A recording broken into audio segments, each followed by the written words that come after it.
Halo mahasiswa, kembali lagi bersama saya Oksa di dalam mata kuliah Interaksi Manusia dan Komputer. Setelah kemarin kita sudah membahas tentang pembuatan web atau tips and trick dalam membuat website, sekarang kita akan lanjutkan materinya, yaitu membuat aplikasi untuk desktop. Jadi nanti di sini aku ambil sebenarnya sudah banyak di internet, tapi ini nanti ada 20 tips and trick yang bisa kalian gunakan ketika kalian nanti merancang sebuah aplikasi untuk desktop. Tanpa berlama-lama lagi, langsung saja kita mulai materi kita hari ini. Jadi untuk aplikasi desktop yang paling sering menjadi perhatian itu adalah spacing and position, seperti contoh di sini.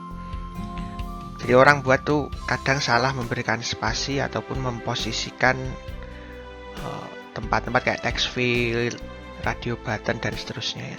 Contohnya seperti ini. Yang atas ini yang contoh yang buruk. Kenapa? Karena dia menyisakan tempat di sini. Ya, ada tempat kosong tak terpakai di sini. Nah, yang bawah ini adalah contoh yang lebih baik daripada yang atas. Jadi memposisikannya, ya ruang kosongnya terlihat sedikit di sini karena dua text field name dan email ini mentok sampai di ujung. Ini salah satu kesalahan atau kekurangan atau orang lupa untuk memperhatikan adalah spacing and position. Jadi ini ada dua contoh. Kalian sebenarnya bisa melihat sendiri langsung atau merasakannya bahwa yang atas ini memang lebih buruk. Jadi kalau misalkan memang niatnya mau dibuat seperti ini, ya ada jeda di sini atau ada kosong di sini, ya berarti windownya ini bisa dikecilkan saja. Ya, tapi kalau misalkan butuh window yang agak lebar, ya sebaiknya jangan terlalu banyak ruang kosong. Ya, walaupun memang ruang kosong itu sebenarnya boleh-boleh aja ada, cuman kalau bisa dikurangi atau diminimalkan. Gitu ya, seperti yang bawah ini jauh lebih bagus daripada yang atas.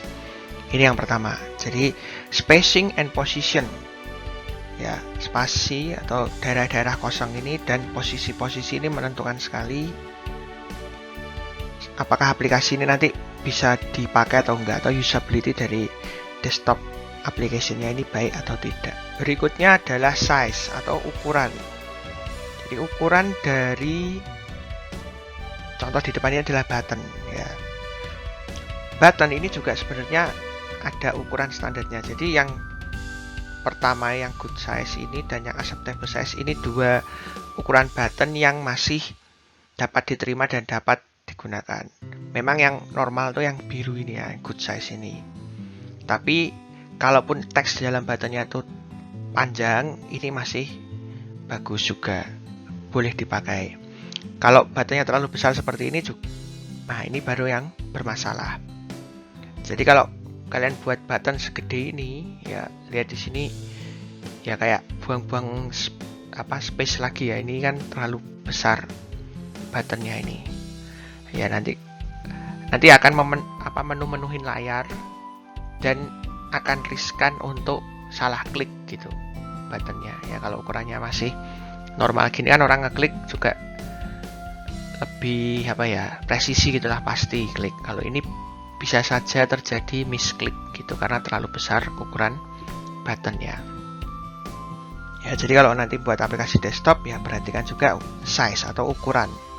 Contohnya di sini adalah ukuran button. Berikutnya adalah grouping. Ya jadi ini yang paling sering kita lihat. Jadi kalau misalkan ini aku ambil screenshot dari PowerPoint. Grouping itu ya intinya adalah mengelompokkan menu-menu atau fungsi-fungsi yang sama. Contoh yang paling mudah kita lihat kan ya ini. Ya, ini aku ambil dari PowerPoint. Jadi di bagian home ini adalah tools atau fungsi-fungsi atau menu-menu yang sering kita gunakan. Jadi misalkan untuk edit text, ya untuk ngatur font. Kemudian ada untuk slide baru. Misalkan nanti di bagian insert ada lagi menunya sendiri-sendiri. Desain nanti ada juga sendiri-sendiri dan seterusnya. Nah, proses pengelompokan ini juga akan sangat membantu user dalam mencari apa yang dia inginkan. Ya, intinya adalah usability-nya juga akan meningkat ketika fungsi-fungsi yang mirip itu dikelompokkan menjadi satu.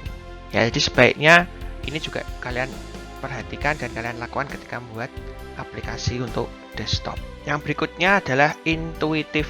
Ya, intuitif itu maksudnya orang tanpa belajar atau secara tidak sadar itu juga sudah langsung bisa menggunakan karena sehari-hari memang seperti itu. Jadi semakin intuitif atau semakin baik rancangan aplikasinya kalian atau front end aplikasi kalian ini, orang tanpa harus belajar atau baca tutorial secara detail atau melihat video tutorial terlebih dahulu itu sudah bisa langsung menggunakan. Kalau kemarin-kemarin aku sudah kasih contoh tentang aplikasi Facebook itu ya. Kalau Facebook tanpa ngasih training, tanpa ngasih tutorial yang panjang, orang-orang sudah bisa langsung menggunakannya. Jadi itu secara intuitif itu aplikasinya berjalan dengan baik. Nah, harapannya kalian juga buat aplikasi seperti itu. Jadi orang tanpa harus belajar detail, cuma lihat aplikasinya aja sudah bisa langsung menggunakannya. Karena desainnya yang ya sesuai dengan dunia nyata gitulah. Ya, itu tadi tentang beberapa hal yang perlu kalian perhatikan ketika membuat aplikasi desktop. Sebenarnya sih konsepnya sama dengan pembuatan aplikasi website. Tapi ya itu juga berlaku di website, berlaku juga di aplikasi desktop. Nah, sekarang kita masuk ke menu utama untuk materi hari ini, yaitu 20 tips untuk membuat aplikasi desktop yang baik dan bisa memberikan user experience gitu ya. User experience yang baik juga kepada penggunanya. Dan ini cocok untuk diterapkan di aplikasi desktop. Oke, kita langsung mulai aja. Jadi yang pertama itu kalian harus stick to standards.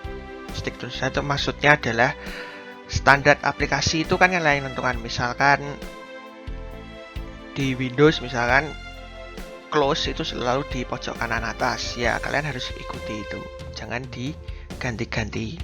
Atau misalkan letak minimize, maximize, dan close itu kan selalu urutannya sama. Ya, kalian ikuti standar itu. Ya, itu standar-standar yang sering muncul. Atau misalkan kalau buat link standarnya seperti di depan ini, ya seperti di sini. Kalau untuk buat link ya warnanya biru dikasih underline garis bawah. Ya, kalian harus juga buat seperti itu. Ya, yang pertama itu stick to standard. Jadi standarnya apa kalian cari tahu dulu. Setelah itu kalian ikuti. Ya, posisi menu biasanya kan ada di atas. Ya, kalian ikuti standar itu. Itu yang pertama. Kemudian yang kedua, draw attention to important button. Important button atau tombol-tombol yang utama itu bisa kalian buat menarik mata. Jadi orang-orang itu bisa kalian pancing untuk melihat buttonnya itu. Ya, contohnya. Kalau kalian lihat yang atas ini ada link-link semua dan ada satu button. Dari 4 menu ini, yang paling penting atau yang button yang paling utama anggapannya di sini adalah create report. Create report itu membuat laporan. Yang lainnya ini kan untuk melihat data atau melihat reportnya. Yang ini untuk membuatnya. Yang membuat ini ya secara umum memang yang paling penting dari ketiga menu ini. Sehingga kalau 3 menu ini dibuat dalam bentuk link, buttonnya ini akan mendapat perhatian yang lebih daripada linknya ini. Ya, jadi secara psikologi seorang itu akan melihat yang buttonnya ini dulu daripada yang linknya ini. Ya, sehingga orang sadar keberadaan button ini dan dia tahu bahwa button ini lebih penting daripada ketiga ini. Ini bisa kalian terapkan untuk memancing perhatiannya itu tadi. Kemudian yang bawah ini, kalau misalkan semuanya button, ya ini mirip dengan yang atas button. Kalau semuanya button seperti ini, kalau di negara yang bacanya dari kiri ke kanan, button yang paling kiri ini akan mendapat perhatian yang lebih daripada button yang lainnya, atau dia dapat perhatian terlebih dahulu. Dia akan mendapat attention yang lebih dahulu daripada button-button yang lainnya. Ini kalau di negara yang membacanya dari kiri ke kanan. Kalau sebaliknya misalkan di negara Arab, ya pasti dibalik, yang mendapat perhatian selalu yang kanan dulu. Ya, karena di seluruh dunia kebanyakan konsepnya yang dipakai adalah left to right, LTR gitu. Ya berarti ini button yang paling kiri ini akan mendapat perhatian lebih, atau mendapatkan perhatian lebih dahulu daripada yang lainnya. Ya, jadi kira-kira gitu. Itu adalah beberapa tips yang bisa kalian gunakan atau yang bisa kalian perhatikan dan terapkan nanti untuk menempatkan button-button yang penting sehingga user itu aware terhadap button tersebut. Tips berikutnya adalah simplify recognition with icon dan simplify recognition with header. Jadi nomor 3 dan nomor 4. Ini adalah recognition itu berarti pemahaman atau dikenali atau dipahami gitu. Ya, sama dengan konsep WIMP kemarin, icon ini akan memudahkan user dalam mengenali objek tertentu. Misalkan save itu lambangnya disket. Ya, pada zaman dulu untuk nge-save sesuatu atau menyimpan sesuatu itu disimpan ke dalam disket. Sehingga daripada nulis save atau tulisan diganti menggunakan icon. Nah, itu juga akan lebih membantu dan lebih indah atau lebih enak dipandang oleh mata daripada tulisan save kayak gitu. Dan simplify recognition with header. Header ya berarti ada judulnya. Ya. Contohnya di bawah ini ada window, kemudian di atasnya ada judulnya. Kemudian di dalam isinya itu ada teks yang bold. Nah, ini kan dianggap aja header, sehingga ini akan bisa memancing user untuk membaca tentang apa sih kira-kira window-nya ini kayak gitu. Ya. Kemudian nomor 5, use custom message boxes. Jadi kalau misalkan kalian membuat aplikasi desktop, misalkan melalui Visual Studio, pakai bahasanya C# misalkan, itu sebenarnya di setiap bahasa pemrograman atau di setiap IDE itu menyediakan message box bawaan. Nah, itu tinggal sebenarnya diedit itu bisa. Dan lebih baik memang diedit, jangan pakai yang defaultnya itu. Kenapa harus diedit? Karena nanti kita bisa tentukan sendiri atau kita bisa atur secara manual bagaimana sih tampilan dari message box-nya itu. Dan kita bisa memperhatikan, kita bisa nambah icon sendiri, kita bisa tambahkan header sendiri, teks di dalamnya bisa kita atur sendiri. Misalkan teksnya kita buat dari multi language misalkan. Jadi kalau orang yang buka dari region Indonesia pakainya bahasa Indonesia, atau pakai region Inggris pakainya bahasa Inggris, dan seterusnya. Kita bisa atur itu semua sendiri, yang tentu saja akan menambah usability dari aplikasi kita, ya. Jadi disarankan menggunakan custom message, ya, sebisa mungkin. Kemudian include alternate commands. Ada perintah alternatif. Contoh yang paling mudah itu untuk copy paste, ya. Copy paste itu dilakukan bisa banyak cara. Bisa kita blok yang kita ingin copy, kemudian klik kanan copy. Nanti kita pindahkan di mana, klik kanan paste. Nah, alternate command-nya apa? Ya, kita pakai keyboard shortcut. Misalkan Ctrl C dan Ctrl V. Nah, itu salah satu bentuk klasik dari alternate commands atau perintah-perintah alternatif, sehingga ya kalau orang lebih suka pakai klik kanan klik kiri, ya dia akan melakukan copy pakai itu. Tapi kalau pakai keyboard, dia lebih suka pakai keyboard karena lebih cepat, ya dia bisa pilih itu. Jadi kita memberikan banyak pilihan kepada user untuk memilih mana yang menurut user itu paling nyaman dan paling cepat dia pakai. Itu adalah fungsi dari alternate command. Kemudian yang ketujuh, how to handle critical action. Kita selalu tawarkan atau berikan bagaimana bantuan untuk user ketika menemui sebuah pesan atau perintah-perintah yang sifatnya itu kritikal. Ya, pakai contoh yang sama yang di bawah ini kan perintah untuk melakukan shutdown. Ya, shutdown otomatis. Nah, kita berikan opsi untuk melakukan cancel. Ya, jadi shutdown kalau di dalam sistem komputer ini sesuatu yang kritikal atau yang penting sekali harus dilihat, karena nanti tiba-tiba komputernya mati. Nah, kalau komputernya mati itu kan data bisa hilang dan seterusnya. Ini sesuatu yang sangat kritikal sehingga perlu mendapatkan perhatian dari user. Nah, user ini harus disediakan menu atau bisa button atau apapun itu supaya dia bisa mengendalikan ya. Jadi kalau misalkan ini tombol cancelnya nggak ada, cuman ada tombol shutdown ini aja, kan user, loh ini kenapa ini komputerku kok tiba-tiba minta shutdown, aku nggak bisa cancel, nggak bisa apa-apa.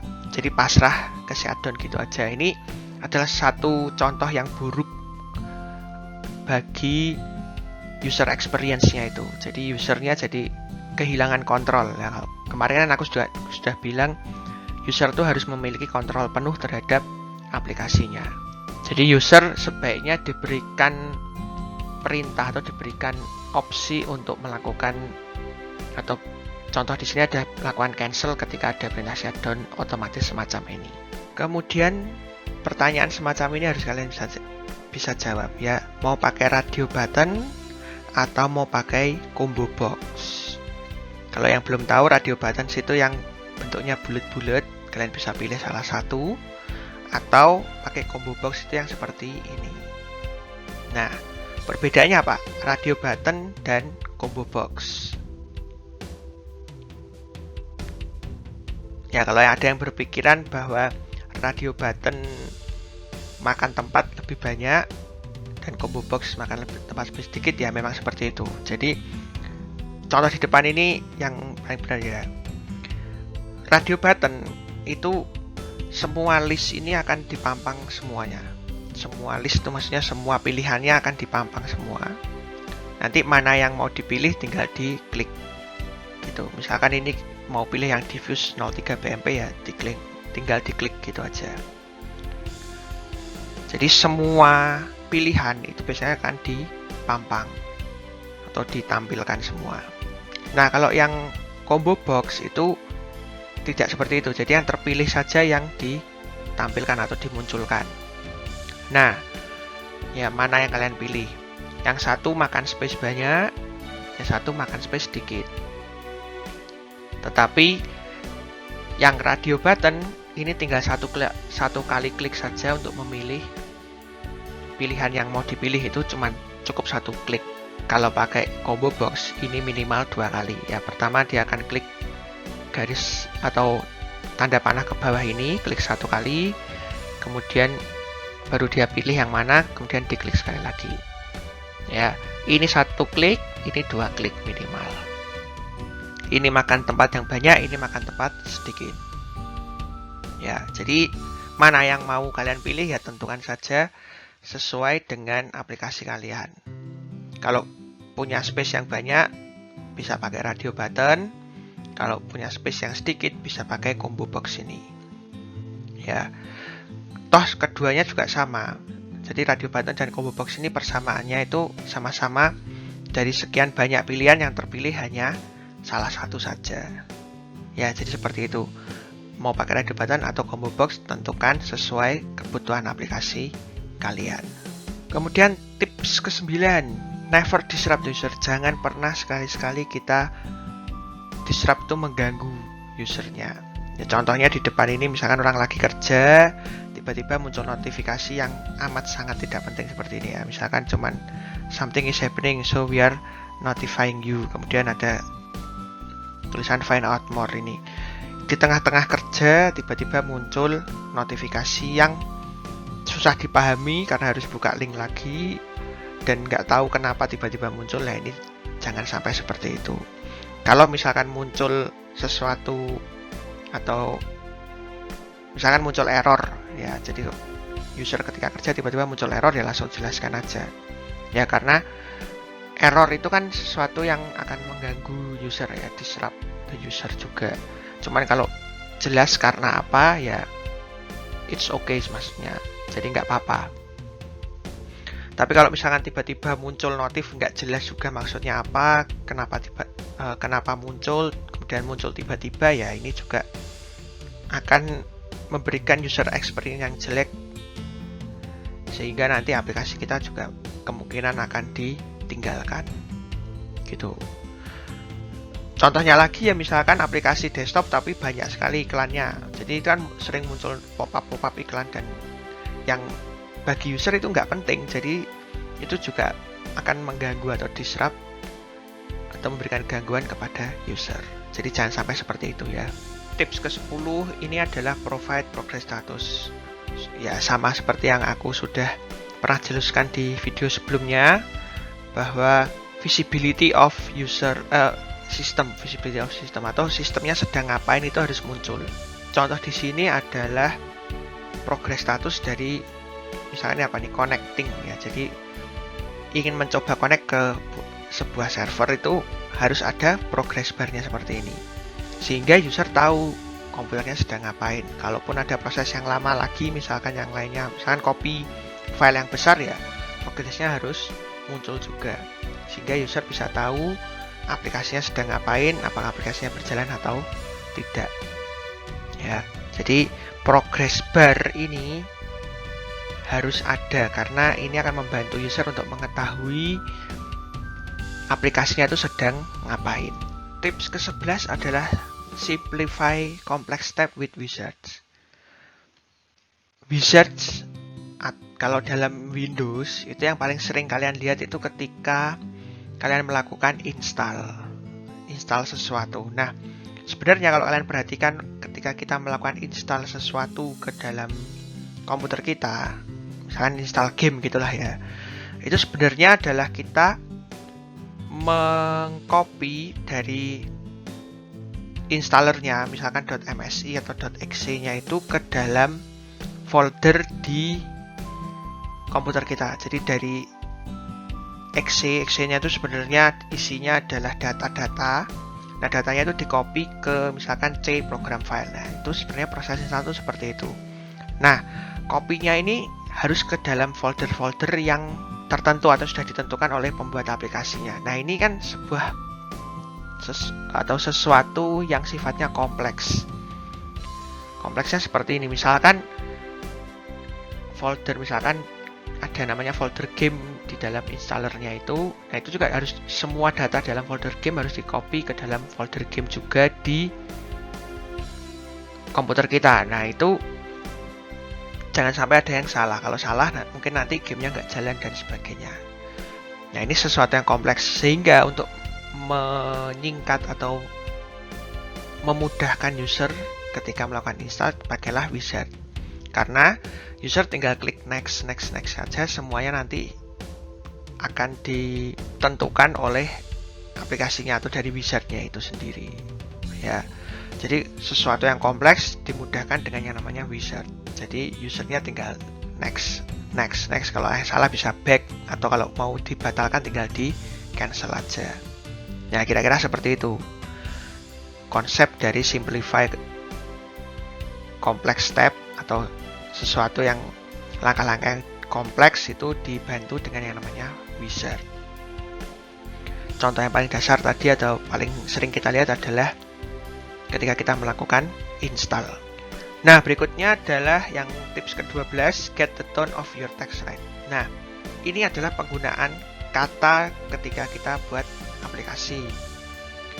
Jangan pernah atau avoid atau hindari, intinya seperti itu, menggunakan kata ganti orang ketiga. Jadi lebih baik kita langsung pakai yang namanya you, ya, langsung sebut kamu atau you daripada the user. Ya, the user ini kata ganti orang ketiga, sehingga sebaiknya itu dihindari, diganti aja langsung menggunakan kamu gitu. Lebih direct. Kemudian lebih baik pakai namanya my name dan my email address. Ya, daripada name dan email. Ya, kalau bisa ya itu diganti ya. Jadi pakainya my name, ada my-nya. Atau bisa pakai my email daripada name .2 dan email .2. Ya, kira-kira gitu. Jadi kata-katanya ini seolah-olah komputernya ini berbicara langsung kepada usernya. Ya, seolah seperti itu. Makanya pakainya kamu, you. Ya, daripada the user, jadi langsungnya pakai you. Atau bisa saja, misalkan kalau pertanyaan atau form, di dalam form itu bisa pakai my ini. Ya, kata my ini juga akan membantu user, jadi usernya langsung tahu. Isi misalkan dia baca form my name, oh nama saya kan, langsung kita tulis kayak gitu ya. Nah, ini teks yang lainnya ini ya konsepnya mirip seperti yang sudah jelaskan tadi. Jadi pakai kata-kata yang baik dan yang sesuai dengan konsepnya ini. Jangan pakai kata ganti orang ketiga, kemudian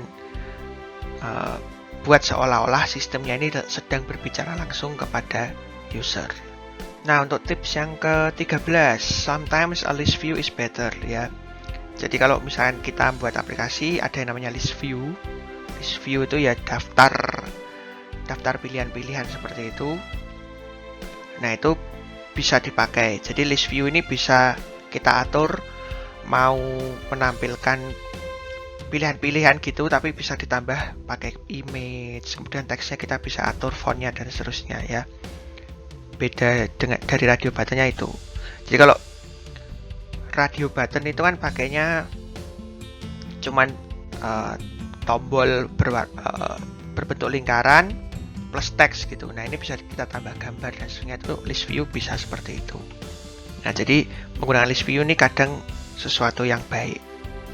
Tips ke-14 adalah simplify navigation with breadcrumb. Breadcrumb sama dengan konsep di web itu. Jadi kok posisi dari usernya itu sekarang di mana? Misalkan dia masuk ke dalam folder banyak. Nah, posisi dia itu sebenarnya di mana dia bisa lihat melalui breadcrumb-nya ini. Ya, kondisinya dia sedang berada di mana.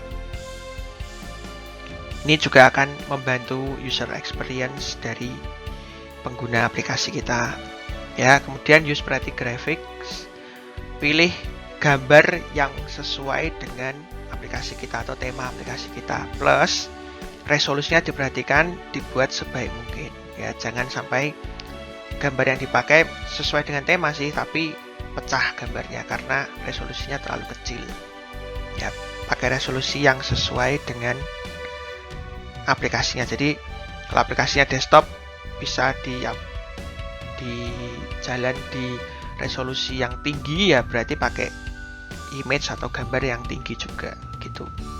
Kemudian provide resizable form, ini biasanya defaultnya juga sama. Jadi konsep WIMP atau window-nya itu harusnya bisa di resize ya, tidak fix ukurannya, karena kadang user butuh cuman setengah layar saja, bisa full screen atau seperempat layar dan seterusnya, itu supaya user bisa mengendalikan penuh ukuran dari formnya atau window-nya.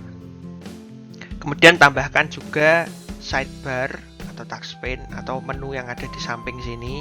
Ya, ini juga akan membantu user atau mempercepat proses kerja usernya.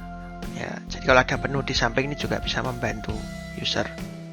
Kemudian give a notification choice.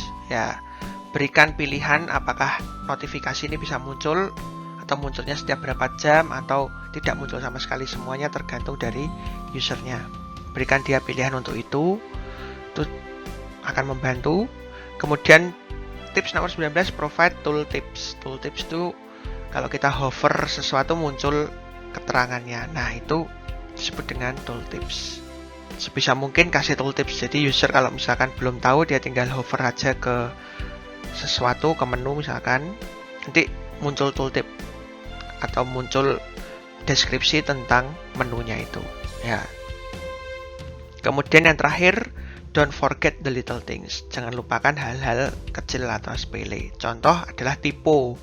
Misalkan kalian sudah buat aplikasi semuanya bagus tapi masih banyak menu yang typo atau teks atau tooltip yang typo. Nah, itu contohnya. Jadi hal-hal kecil seperti ini juga jangan pernah dilupakan ya, tetap diperhatikan sehingga aplikasi kalian ini ya mendekati sempurna lah, walaupun tidak ada yang sempurna dari aplikasi itu sendiri, tapi sebenarnya mendekati lah gitu ya. Itulah gunanya juga kalau nanti kalian bekerja ada yang namanya software quality assurance QA gitu, atau tester atau apa istilah di perusahaan beda-beda. Nah, gunanya itu untuk mencari little things yang terlupakan itu tadi ya, sehingga nanti aplikasinya bisa ya mendekati 100% gitulah ya. Ya, jadi jangan sampai dilupakan. Nah, itu tadi 20 tips.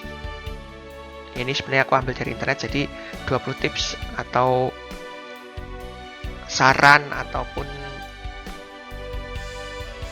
cara-cara gitulah bagaimana kita membuat aplikasi desktop sehingga aplikasi yang kita buat nanti bisa memberikan user experience yang baik kepada user, atau bisa memberikan user experience yang baik kepada penggunanya nanti.